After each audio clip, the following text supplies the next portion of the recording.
আসসালামু আলাইকুম রহমতুল্লাহ। প্রিয় শিক্ষার্থী বন্ধুরা, আশা করি সবাই ভালো আছো। আজকের ক্লাসে আমরা দেখব অষ্টম শ্রেণীর গণিত বইয়ের 11 নম্বর পৃষ্ঠায় দেখো তোমাদের অনুশীলনী 1-এর 11 নম্বর প্রবলেম দেওয়া আছে। তো আজকের এই ভিডিওতে আমরা 11 নম্বর যে প্রবলেমটা সেই প্রবলেমটা দেখব এবং পরের ভিডিওতে আমরা 12 এবং 13 নম্বর এই দুটো প্রবলেমের সমাধান দেখব। শিক্ষার্থী বন্ধুরা দেখো, এখানে 11 নম্বরে কি বলেছে যে নিচের জ্যামিতিক চিত্রগুলো কাঠি দিয়ে তৈরি করা হয়েছে। এখানে দেখো আয়তাকার বক্স আছে, তাই না? এখন ক নম্বর বলছে যে কাঠির সংখ্যার তালিকা তৈরি করো। এরপর তালিকার পরবর্তী সংখ্যাটি কীভাবে বের করবে তা ব্যাখ্যা করো।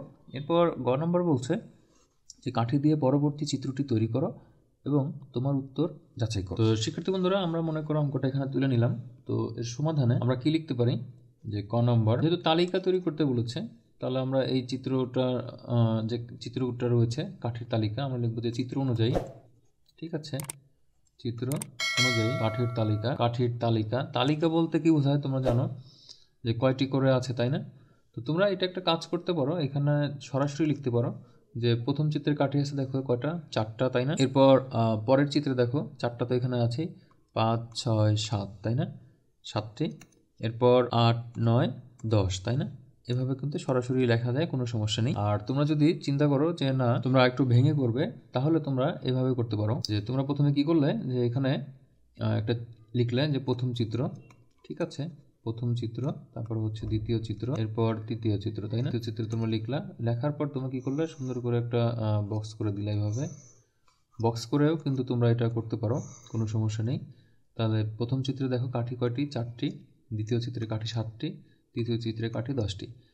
এইভাবে কিন্তু করা যেতে পারে। তো তোমাদের যেটা সুবিধা মনে হয় তোমরা সেটাই করবে, কোনো সমস্যা। শিক্ষার্থী বন্ধুরা, তাহলে এটা আমাদের ক নাম্বার কিন্তু শেষ হয়ে গেল। এরপর খ নাম্বার যেটি রয়েছে আমরা সহজে দেখব যে তালিকার পরবর্তী সংখ্যাটি কিভাবে বের করবে তা ব্যাখ্যা করো, তাই না?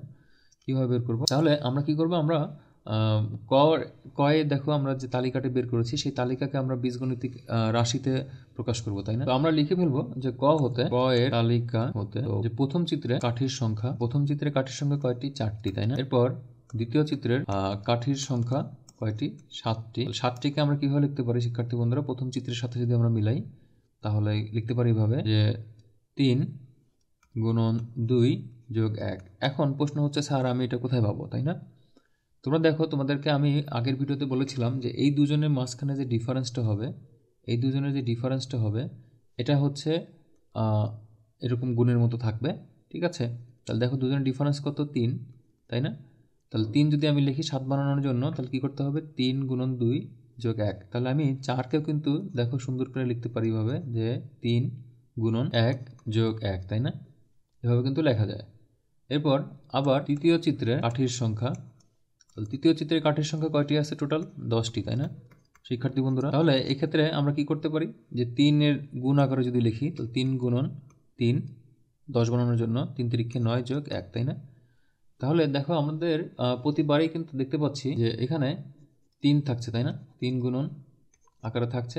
প্রথম চিত্রের জন্য এখানে কত গুণ হয়েছে, 1 গুণ হয়েছে। দ্বিতীয় চিত্রের জন্য এটা 2 গুণ হয়েছে। তৃতীয় চিত্রের জন্য এটা 3 গুণ হয়েছে। শিক্ষার্থী বন্ধুরা, যাদের এটা বুঝতে অসুবিধা আছে তারা আমার আগের ভিডিওটি দেখো, আমি ভিডিওর লিঙ্ক তোমাদের ডিসক্রিপশনে দিয়ে দিচ্ছি, ভিডিওটির ডিসক্রিপশনে আগের ভিডিও লিঙ্কটি দিয়ে দিচ্ছি, তোমরা সেখান থেকে দেখে নিতে পারো। এইভাবে তোমরা কিন্তু তাহলে লিখতে পারো যে সুতরাং ক চিত্রের কাঠির সংখ্যা, তাহলে আমার তৃতীয় চিত্রের জন্য এই 3 গুণ করতে হয়েছিল, তাহলে ক চিত্রের জন্য কি করতে হবে আমার, 3 গুণন ক যোগ 1, তাই না? তাহলে দ্বিতীয় চিত্রের জন্য যদি 2 গুণ করতে হয় তাহলে ক চিত্রের জন্য কি লাগবে, 3 গুণন ক, তাই না? তাহলে আমরা এখান থেকে সুন্দর করে লিখতে পারি যে এটা, তাহলে অর্থাৎ আমরা এখানে সরাসরি লিখব যে অর্থাৎ চিত্রটির অথবা প্যাটার্নটির বীজগণিতিক রাশি লিখতে পারি আমরা, তাই না? তাহলে চিত্রটির বীজগণিতিক রাশি এটা। এখন তোমাদের দেখো যেটি বলেছে যে তালিকার পরবর্তী সংখ্যাটি কীভাবে বের করবে তা ব্যাখ্যা করো। তাহলে পরবর্তী সংখ্যা কত, তৃতীয় ছিল আমাদের, তাহলে সুতরাং আমরা হচ্ছে কি লিখব, 4, তাই না? চতুর্থ চিত্রে কাঠির সংখ্যা, তাহলে 3 গুণন কয়ের পরিবর্তে আমরা 4 লিখব যোগ 1, তাহলে কত হচ্ছে আমাদের, 3 4 12 আর 1 13। অর্থাৎ আমরা লিখতে পারি যে আমাদের চতুর্থ বা পরবর্তী যেটি সেই চিত্রে কাঠির সংখ্যা 13টি। এখানে আমরা লিখতে পারি চতুর্থ বা পরবর্তী বা চতুর্থ চিত্রে কাঠির সংখ্যা 13টি।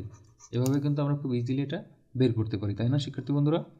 এখন আমরা দেখো গ নাম্বারে যেটি রয়েছে যে কাঠি দিয়ে পরবর্তী চিত্রটি তৈরি করে এবং তোমার উত্তর যাচাই করো। উত্তর কোনটি যাচাই করবে? যে এই যে তোমরা খ নাম্বারে যেটি করেছিলে এটা ঠিক আছে কিনা, অর্থাৎ তোমাদের এখানে যে 13টি কাঠি তোমরা লিখেছো সেই পরের চিত্র বানালে 13টি কাঠি হবে কিনা তোমাদের সেটা বের করতে বলেছে, তাই না শিক্ষার্থী বন্ধুরা? আমরা যদি গ নাম্বারে লিখি যে প্রদত্ত চিত্র হতে তাহলে তোমরা লিখবে যে 1 নং চিত্র, তাই না? 1 নং চিত্র, এরপর হচ্ছে 2 নং চিত্র, এরপর 3 নং চিত্র, কত 4 নং চিত্র, তাই না? তাহলে 1 নং চিত্র কি কেমনটা ছিল তোমরা এভাবে সুন্দর করে খাতায় আঁকবা। এটা 1 নং চিত্র। তাহলে 2 নং চিত্র কি ছিল? এর পাশাপাশি দেখো তোমাদের আরেকটা কি ছিল? আরেকটা চিত্র ছিল, তাই না? এরপর 3 নম্বর যে চিত্রটা ছিল সেই 3 নম্বর চিত্রটা কেমন ছিল? এরকম ছিল। তোমরা স্কেল দিয়ে মাপ দিয়ে আঁকবে। তাহলে 4 নম্বর চিত্রে কি হবে? আমাদের আরেকটা এখানে আয়ত যেটা আছে সে আরেকটা আয়ত বাড়বে, তাই না? তাহলে আমরা আরেকটা আয়ত এই যে সবার ডানে বৃদ্ধি করে দিলাম। এখন আমরা লিখব কাঠির সংখ্যা। এখানে লিখব কাঠির সংখ্যা। তাহলে এখানে কাঠির সংখ্যা কয়টি? 4টি। এখানে কাঠির সংখ্যা কয়টি? 7টি। এখানে কয়টি? 10টি। আর এখানে দেখো কাঠির সংখ্যা কয়টি হবে তাহলে? 13টি, তাই না? গুণে দেখো 1 2 3 4 5 6 7 8 9 10 11 12 13, তাই না? তাহলে এইভাবে তোমরা কিন্তু দেখতে পাচ্ছ যে এখানে টোটাল 13টি কাঠি লিখেছে। শিক্ষার্থী বন্ধুরা আমরা এখানে খ নম্বরে যেটি করেছিলাম এই খ নম্বরেও কিন্তু আমরা 13টি কাঠি পেয়েছিলাম, তাই না? তাহলে আমাদের দেখো যে কাঠি দিয়ে পরবর্তী চিত্রটি তৈরি করো এবং তোমার উত্তর যাচাই করো। তাহলে আমাদের কি হচ্ছে যে আমরা খ নম্বরে যেটি পেয়েছিলাম তার সাথে এটা মিলে যাচ্ছে। তাহলে আমরা কি লিখবো? এখানে পরবর্তী চিত্রে কাঠির সংখ্যা 13টি যা খ এ প্রাপ্ত সংখ্যার সাথে মিলে যায়, তাই না? শিক্ষার্থী বন্ধুরা আমরা এখানে কি লিখতে পারি? যাচাই করতে বলেছে যেহেতু, তাহলে আমরা লিখবো যাচাইকৃত। এভাবে তোমরা কিন্তু শিক্ষার্থী বন্ধুরা খুব সহজেই তোমাদের পাঠ্য বইয়ের 11 নম্বর পৃষ্ঠায় 11 নম্বর যে প্রবলেমটি সেটি তোমরা করতে পারো। আশা করি তোমরা এটি বুঝতে পেরেছো। যদি বুঝতে পারো তাহলে অবশ্যই তোমার বন্ধুদের কাছে ভিডিওটি শেয়ার করে দাও যেন তারা উপকৃত হতে পারে। এবং পরবর্তী ভিডিওতে আমি 12 এবং 13 নম্বর সমস্যার সমাধান নিয়ে আলোচনা করব। চ্যানেলটিকে সাবস্ক্রাইব করে যদি বেল আইকনে ক্লিক করে দাও তাহলে তোমরা ভিডিওটি আপলোড করার সাথে সাথে নোটিফিকেশন পেয়ে যাবে। ধন্যবাদ সবাইকে। দেখা হচ্ছে ইনশাআল্লাহ পরের ভিডিওতে। ভালো থেকো সবাই। আল্লাহ হাফেজ।